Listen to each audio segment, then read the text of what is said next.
아버지를 용서하게 된 계기. 사람들은 누구나 자신만의 상처를 안고 살아간다. 나에게 있어 그 상처는 아버지였다. 술만 마시면 괴물이 되어 돌아오던 아버지, 그리고 그날 밤마다 벽 너머로 들려오던 어머니의 울음소리.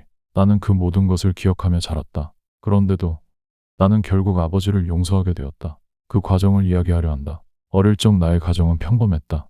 아버지는 동네에서 존경받는 사람이었고, 어머니는 항상 웃음을 잃지 않는 따뜻한 분이셨다. 그러나 내 기억 속 첫 균열은 아버지가 술을 드시기 시작하면서부터였다.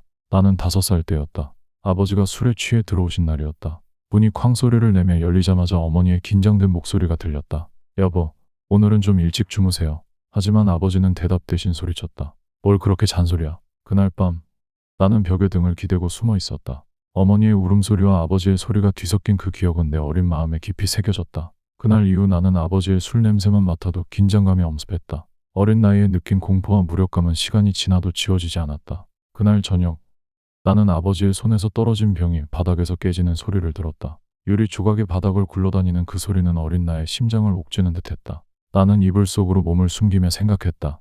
이 소리가 끝나지 않으면 아버지의 분노도 끝나지 않을 거야. 방 안의 조명은 희미하게 깜빡였고 어머니의 떨리는 목소리가 문 밖에서 들려왔다. 여보, 제발 진정해요. 아이들이 듣고 있어요. 어머니의 목소리에도 애원과 절박함이 가득했다. 하지만 아버지는 대꾸 대신 테이블 위에 있던 빈 병을 손에 쥐고 천천히 흔들었다. 그때 들려온 소리, 유리와 손의 마찰음은 아직도 생생하게 기억난다. 나는 숨을 죽이고 눈을 감은 채 그 모든 소리를 견뎌야 했다. 어린 시절의 낮 동안 아버지는 다정한 분이었다. 그는 나와 함께 공원에서 자전거를 타며 웃음을 주셨다. 아버지가 고쳐준 자전거를 타고 동네를 돌던 기억은 내 마음속 따뜻한 구석에 자리 잡고 있었다. 공원에서 자전거를 타던 날은 나에게 특별한 기억으로 남아있다. 아버지는 내 작은 손을 잡고 웃으며 말했다.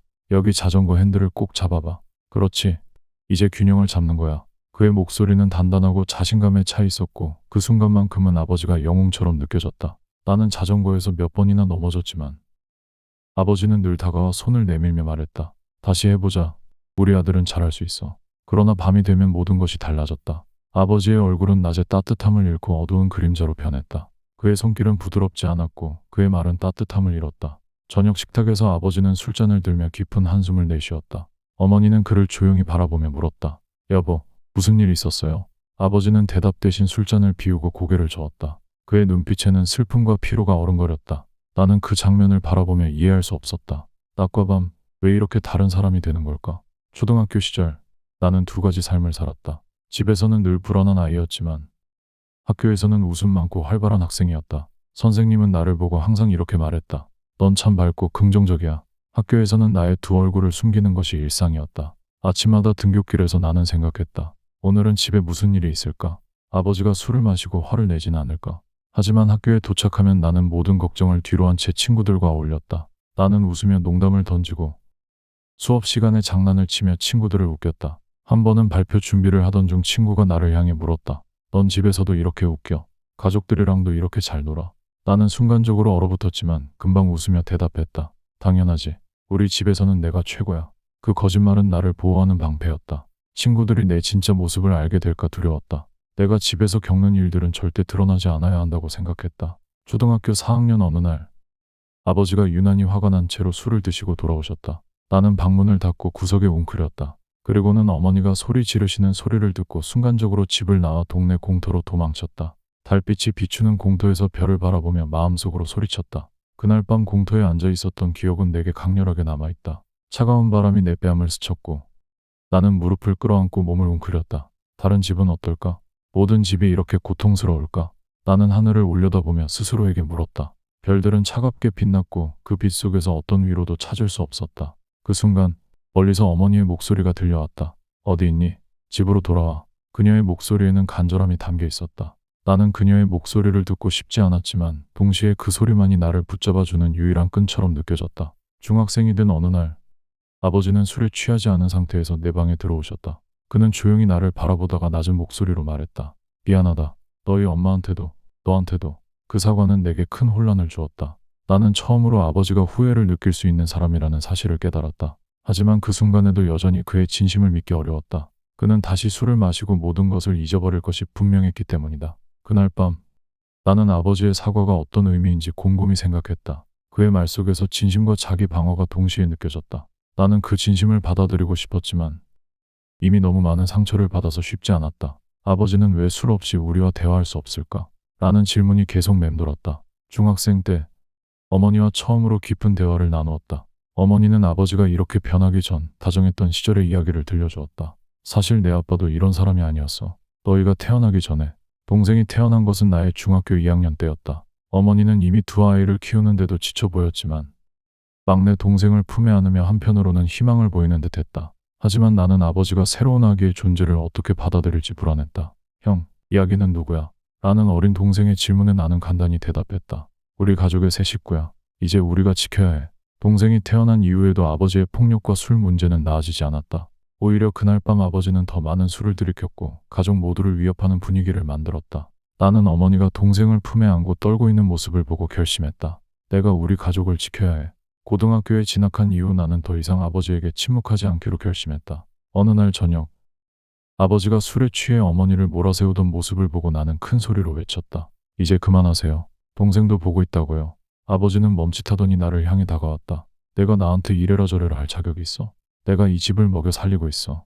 나는 온몸을 떨며 말했다. 우린 그런 아빠가 필요 없어요. 그 순간 아버지의 손이 들려 있었지만 어머니가 재빨리 그를 막아섰다. 이 아이들 앞에서 이러지 말아요. 어머니의 간절한 목소리는 아버지의 분노를 잠시 가라앉혔다. 고등학교 2학년 때 나는 집에서 도망치고 싶다는 생각을 처음 했다. 그날 밤 아버지는 또다시 술에 취해 어머니를 몰아세웠다. 나는 동생의 손을 잡고 방 안으로 숨어들었다. 형, 무서워. 동생의 떨리는 목소리를 들으며 나는 무력감에 눈물을 흘렸다. 밤이 깊어지자 나는 조용히 동생을 재우고 집 밖으로 나왔다. 동네 공터에 앉아 차가운 밤하늘을 올려다보며 속으로 말했다. 왜 우리 가족은 이렇게 살아야 할까? 어딘가 도망칠 수만 있다면. 그러나 동생과 어머니를 두고 떠날 수 없었다. 나는 다시 집으로 발걸음을 돌렸다. 대학 입학은 나에게 새로운 시작을 의미했다. 나는 고향을 떠나 다른 도시에서 자취를 시작하며 아버지의 그림자로부터 벗어나려 했다. 그러나 새로운 환경에서도 아버지의 존재는 나를 따라다녔다. 첫날 기숙사에 들어섰을 때 룸메이트가 부모님과 함께 웃으며 방을 정리하는 모습을 보았다. 그 장면은 내게 깊은 고통을 안겨주었다. 나는 그저 짐을 풀며 속으로만 말했다. 나는 저런 가족이 아니야. 룸메이트가 너희 부모님은 안 오셨어? 라고 묻자 나는 웃으며 말했다. 바빠서 못 오셨어. 그 말 뒤로 숨겨진 진실은 결코 드러나지 않을 비밀이었다. 대학 생활 중에도 술자리가 많았다. 친구들이 술을 권할 때마다 나는 극도로 긴장하며 잔을 손에 들었다. 혹시 내가 아버지처럼 될까? 라는 두려움이 나를 짓눌렀다. 그러나 한편으로는 내 아버지와 다른 삶을 살고 싶다는 의지도 강했다. 대학 2학년 때 동생에게서 전화가 왔다. 형, 아빠가 또. 동생의 목소리는 떨리고 있었다. 나는 전화기 너머로 어머니의 흐느낌 소리를 들을 수 있었다. 괜찮아. 내가 방학 때 내려갈게. 그때까지 버텨. 나는 그렇게 말했지만 마음은 찢어질 듯 아팠다. 그날 밤 나는 동생과의 통화를 끝내고 방 안에서 한참 동안 울었다. 내가 집에 있지 않아서 이 모든 일이 더 심해진 걸까? 라는 죄책감이 머릿속에서 떠나지 않았다. 그러나 다음 날 아침 나는 다시 평소와 같은 얼굴로 수업에 들어갔다. 아무도 내 내면의 고통을 알아채지 못했다. 대학 졸업을 앞두고 어머니로부터 아버지가 병원에 입원했다는 소식을 들었다. 아버지는 간경화 판정을 받았다. 술을 그렇게 드시더니 어머니의 목소리에는 슬픔과 분노가 섞여 있었다. 나는 병원으로 내려가 아버지를 처음으로 병실에서 마주했다. 침대에 누워있는 아버지는 내가 알던 그 강인한 모습이 아니었다. 수척하고 초췌한 얼굴, 힘없이 떨리는 손. 아버지는 나를 보며 떨리는 목소리로 말했다. 미안하다. 내가 너희를 힘들게 했지. 그 순간 나는 무언가가 내 안에서 무너지는 것을 느꼈다. 한편으로는 분노와 슬픔, 다른 한편으로는 동정과 연민이 뒤섞였다.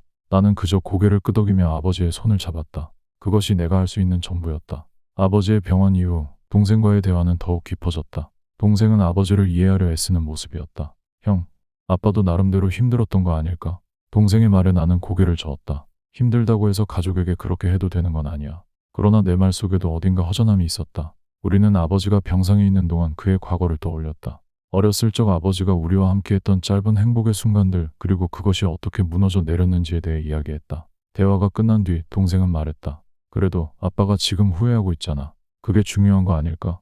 아버지가 병원에 입원한 지 몇 달이 지나 나는 병실에서 그와 단둘이 남게 되었다. 아버지는 천천히 입을 열었다. 내가 잘못 살았다. 너희 어머니와 너희에게 미안하다. 그의 목소리는 진심으로 가득 차 있었다. 나는 그의 말을 들으며 울음을 참을 수 없었다. 아빠, 이제는 우리를 미워하지 말아요. 우리도 아빠를 미워하지 않을게요. 그렇게 말하며 나는 아버지의 손을 꽉 잡았다. 그 순간 내 마음속에 쌓여있던 얼음이 녹아내리는 것 같았다. 아버지가 병세가 악화되던 날, 나는 병실에서 그와 마지막 대화를 나눴다. 그는 숨을 고르며 말했다. 내가 너희한테 좋은 아버지는 아니었지만 그래도 너희를 사랑했다. 나는 그의 손을 잡고 말했다. 아빠, 이제는 다 괜찮아요. 우리는 아빠를 용서했어요. 그의 눈에 눈물이 고였고 나는 그의 손을 마지막으로 꼭 잡았다. 그날 밤 아버지는 조용히 세상을 떠났다. 아버지의 장례식 날 나는 그의 사진을 보며 생각했다. 그가 남긴 상처는 분명 컸지만 그와 함께했던 짧은 행복한 순간들 역시 존재했다. 나는 그를 용서함으로써 나 자신을 치유할 수 있었다. 용서는 그를 위한 것이 아니라 내 자신을 자유롭게 하기 위한 선택이었다. 이 이야기를 통해 전하고 싶은 메시지는 간단하다. 우리는 모두 상처를 받으며 살아간다. 하지만 그 상처를 끌어안고 이해하고 용서함으로써 비로소 자유로워질 수 있다. 용서는 과거를 잊는 것이 아니라 그로부터 벗어나 새로운 길을 걷기 위한 첫걸음이다. 이 이야기를 듣는 모든 이가 자신의 삶 속에서 치유와 화해를 찾기를 바란다.